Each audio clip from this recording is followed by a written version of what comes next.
man is not justified by the works of the law, but through faith in Christ Jesus, even we have believed in Christ Jesus so that we may be justified by faith in Christ and not by works of the law, since by the works of the law no flesh will be justified. Paul states this here both negatively and positively. Negatively, he says 3 times, we are not justified by the works of the law, not by the works of the law. And then at the end, since by the works of the law, no flesh will be justified. Now, it's patently obvious from the whole of Galatians, especially statements like that which Paul makes in Galatians 3, where he speaks of Christ becoming a curse for us, because cursed are all who do not continue in all things contained in the book of the law. It's obvious from this that Paul is not merely saying that the gospel delivers us from ceremonial works. Now, that's certainly true.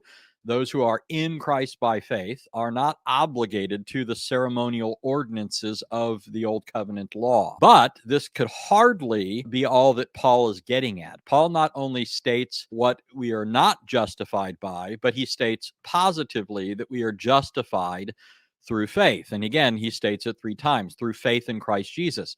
Even we have believed in Christ Jesus so that we may be justified by faith in Christ.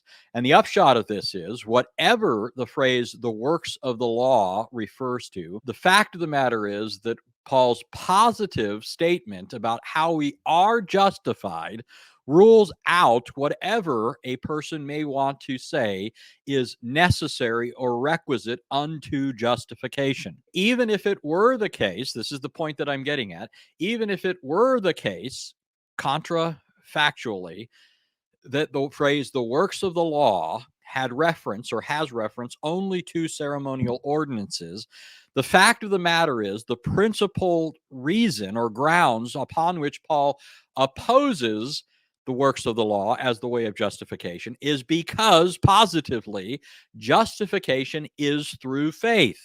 That same principle likewise excludes anything else that a person may want to add to the way of justification. This is similar, and I've used this illustration before, to the idea if I say Jesus is not Michael the archangel because as to his personal identity, he is the divine Son, the second person of the Trinity, the eternal Word, it would make no sense for a person to turn around and say, well, then, since the only thing I explicitly negated is that Jesus is Michael the archangel, therefore, it's consistent with my statement to say that Jesus is Satan's spirit brother, or an advanced medium on the 6th sphere, or merely a prophet, or any of the other things that people want to say about Jesus. No, if Christ is not Michael because, or on the grounds that, he is the eternal Word, well, the fact that Jesus is the eternal Word excludes any other way of identifying him that falls short of that positive affirmation.